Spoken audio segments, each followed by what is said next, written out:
Hello friends, tally prime की series में आपका स्वागत है। पिछले सेशन में हमने देखा कॉन्ट्रा एंट्री को किस प्रकार से हम कर सकते हैं। आइए इस सेशन से शुरू करते हैं, परचेज एंट्री को किस प्रकार से हम कर पाएंगे। देखिए हमारे पास यहाँ पे एक परचेज वाउचर है जो 1/4 को यानी कि 1 अप्रैल 2021 को कटा है। Purchasing goods from CNC and company for a value of 7,000 rupees.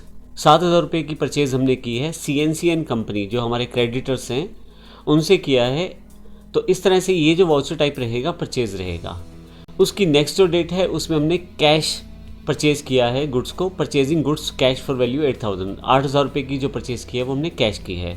दोनों एंट्रीज किस तरह से डिफरेंट होगी, एक हमने उधार की है, एक हमने कैश की है। पहले वाली जो एंट्री है जिसमें पार्टी का नाम है वो उधार है।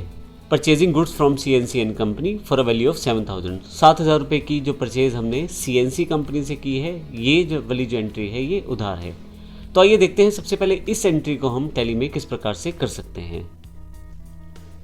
मेरे पास गेटवे ऑफ टैली ओपन है। यहाँ से मैं वाउचर्स को क्लिक कर देता हूँ। वाउचर्स में जो लास्ट वाउचर मैंने यूज़ किया है उसकी इन्फॉर्मेशन यहाँ अपने आप आ जाती है, या एक तरह से कह दूँ वो अपने आप यहाँ पे लोड हो जाता है। तो देखिए अकाउंटिंग वाउचर क्रिएशन स्क्रीन में परचेज लास्ट टाइम मैंने किया है तो इसलिए परचेज है। अगर आप यहाँ से चेंज करना चाहें तो बड़ी आसानी से आप चेंज कर सकते हैं। अब यहाँ पे परचेज वाउचर ओपन करने के लिए आप केवल परचेज पे क्लिक कर दें तो भी ओपन हो जाएगा। F9 शॉर्टकट की है, इसका प्रयोग भी आप कर सकते हैं। मैं यहाँ परचेज वाउचर को क्लिक करता हूँ तो देखिए फिर से अकाउंटिंग वाउचर स्क्रीन पे मेरे पास परचेज वाउचर जो है अवेलेबल हो गया है। अब यहाँ पे हमें कुछ डिटेल्स फिल करनी है जिसके द्वारा हम परचेज की एंट्री कर पाएंगे। तो हमने देखा था कि जो हमारी पहली एंट्री है वो उधार की एंट्री है, जिसमें CNC एंड कंपनी से हमने 7,000 रुपये की गुड्स खरीदी हैं। इसमें एक इम्पॉर्टेंट बात और, क्योंकि हमने अभी तक इन्वेंट्री ऑप्शन को ऑन नहीं किया है, हमने केवल अकाउंट्स ओनली ऑप्शन को ऑन किया है कंपनी बनाते वक्त। इसका मतलब ये हुआ कि अभी हम केवल अकाउंट्स बनाने सीख रहे हैं। अभी हम इन्वेंट्री के साथ अकाउंट्स की एंट्री नहीं कर रहे, स्टॉक के साथ अकाउंट्स की एंट्री नहीं कर रहे। हालांकि मैं आने वाले एडवांस लेक्चर्स में हम इन सभी चीज़ों को सीखेंगे कि किस प्रकार से हम स्टॉक के साथ परचेज़ की एंट्री कर पाएंगे। अभी के लिए सिर्फ ये समझने के लिए टैली प्राइम में आप एंट्रीज किस तरह से कर सकते हैं उसके लिए मैं बेसिक एंट्रीज आपको बता रहा हूँ। पहले आहिस्ता आहिस्ता हम एडवांस एंट्रीज की तरफ बढ़ते चले जाएंगे। तो आइए शुरू करते हैं। यहाँ से परचेज जो वाउचर है मेरा नंबर 1 है, और यहाँ पे अगर आप डेट चेंज करना चाहते हैं तो F2 प्रेस करके डेट चेंज कर ले। हालांकि मुझे डेट यहाँ चेंज नहीं करनी है। और इसके बाद सप्लायर इनवॉइस नंबर, यहाँ पे सप्लायर इनवॉइस, क्योंकि मैंने परचेज़ किया है तो मुझे एक बिल मिलेगा सप्लायर से। मैं मान लेता हूँ जो बिल मुझे मिला है वो है CNC PUR 01। फिर से एंटर करता हूँ। यहाँ पे मैंने जैसे बताया आपके पास जो डेट है वो यहाँ से आप मॉडिफाई कर सकते हैं। ये डेट हमारी उस बिल की डेट है जो बिल हमें मिला है सप्लायर से। पार्टी का नाम क्या है, तो देखिए यहाँ पे सभी के अकाउंट्स यहाँ अवेलेबल हो गए हैं। पार्टी का नाम मेरे पास CNC कंपनी वाला है, क्योंकि मैंने CNC कंपनी से परचेज़ किया है। तो यहाँ से मैं CNC कंपनी वाला को सिलेक्ट कर लेता हूँ। जैसे सिलेक्ट करता हूँ मेरे पास ऑटोमेटिकली उस कंपनी की पार्टी डिटेल्स यहाँ पे अवेलेबल हो जाती हैं। तो ये सारी डिटेल्स जब हमने अकाउंट बनाया था, लेजर अकाउंट बनाए थे, वहाँ पे फिल की थी, वे सारी डिटेल्स यहाँ अवेलेबल हैं। जो जो डिटेल आपने फिल की हैं वो सारी की सारी अवेलेबल हैं। आप चाहें तो बाद में भी जाके चेंजेस कर सकते हैं। ऐसे केसेस में आपको वो लेजर अकाउंट पे अल्टर में जाके फिर से चेंज करना है। यहाँ मैंने CNC एंड कंपनी को सिलेक्ट किया है। अगर आप चाहें तो यहाँ से, अगर उस पार्टी का अकाउंट पहले से नहीं बना हुआ, लेज़र नहीं पहले से बना हुआ, तो आप क्रिएट पे जाकर यहाँ से बना सकते हैं। लेकिन अभी मेरे पास पहले से बना हुआ तो मैं यहाँ एंटर कर देता हूँ, और इन ऑप्शंस में अगर मेरे को चेंज करना है तो मैं यहाँ से चेंज कर सकता हूँ। और फाइनली जो एक्सेप्टेंस है उसके बाद मैं नीचे की तरफ आ जाऊँगा। तो अब मेरे पास पर्टिकुलर्स पे कर्सर आ गया है। यहाँ से मुझे बताना है कि मेरी एंट्री किसके रिगार्डिंग है। तो मेरी जो प्रोडक्ट है या जो मेरा परचेज़ है उसकी इन्फॉर्मेशन यहाँ दूंगा मैं। अब यहाँ पे एक और इम्पोर्टेंट बात, मैं यहाँ पे 3 तरह के मोड में एंट्री कर सकता हूँ। अगर आप यहाँ देखें चेंज मोड आपके पास ऑप्शन अवेलेबल है।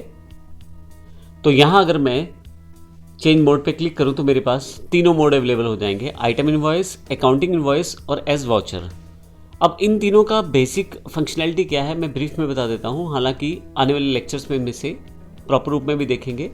अगर आप स्टॉक के साथ एंट्री कर रहे हैं जिसमें आप अपनी आइटम्स को भी बताना चाह रहे हैं, जैसे मैं मान लीजिए टीवी या लैपटॉप्स का काम करता हूँ और उनके स्टॉक की इन्फॉर्मेशन मुझे देनी है, जैसे डेल का लैपटॉप है, HP का लैपटॉप है या LG का टीवी है, तो ये इन्फॉर्मेशन अगर मुझे स्टोर करनी है अपने बिल में तो मुझे आइटम इनवॉइस चुनना चाहिए।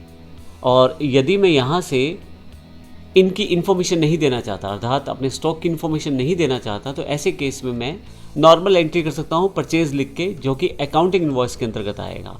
और अगर मुझे डेबिट क्रेडिट इन्फॉर्मेशन को सेव करते हुए अपनी एंट्री को करना है तो फिर मुझे एज वाउचर एंट्री करनी पड़ेगी।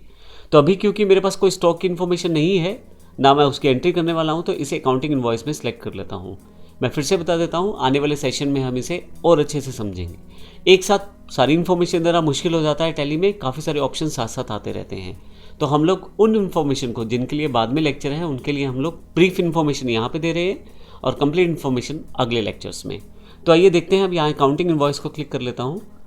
अब यहाँ अकाउंटिंग इनवॉइस पे मुझे एंट्री करना है, लेकिन इससे पहले मैं ये बता दूँ कि चेंज मोड के लिए आप क्लिक भी कर सकते हैं, और इसके अलावा कंट्रोल के साथ अगर आप ऐसे दबाएं तो आपके पास यहाँ पे फिर से वही तीनों ऑप्शन अवेलेबल हो जाएंगे। मैं यहाँ एस्केप करके वापस आ जाता हूँ, क्योंकि मैंने पहले से ही यहाँ पे अकाउंटिंग इनवॉइस सेलेक्ट कर लिया है।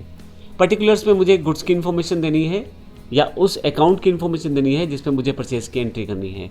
तो मेरे पास पहले से ही एक लोकल परचेज़ के नाम से अकाउंट है, तो मैं इसको सिलेक्ट कर लेता हूँ। और यहाँ पे कितने अमाउंट का परचेज़ करना है उसकी इन्फॉर्मेशन आप देंगे। हम यहाँ पे 7,000 रुपये की एंट्री करने वाले हैं, तो 7,000 रुपये मैं एंटर कर देता हूँ।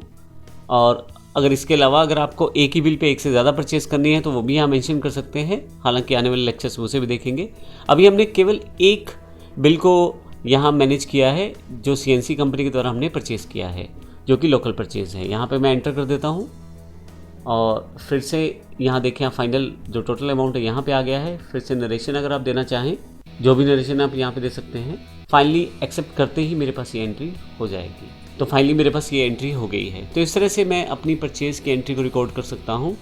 मैं फिर से बता देता हूँ, ये केवल बेसिक टैली प्राइम की इन्फॉर्मेशन को समझने के लिए है कि हम किस प्रकार से एंट्रीज़ को कर सकते हैं। जैसे जैसे हम अगले लेक्चर्स की तरफ बढ़ेंगे तो हम एडवांस सेक्शन को सीखते चले जाएंगे। तो इस तरह से हम इस सेशन में हमने सीखा परचेज़ की एंट्री को हमने किस प्रकार से किया।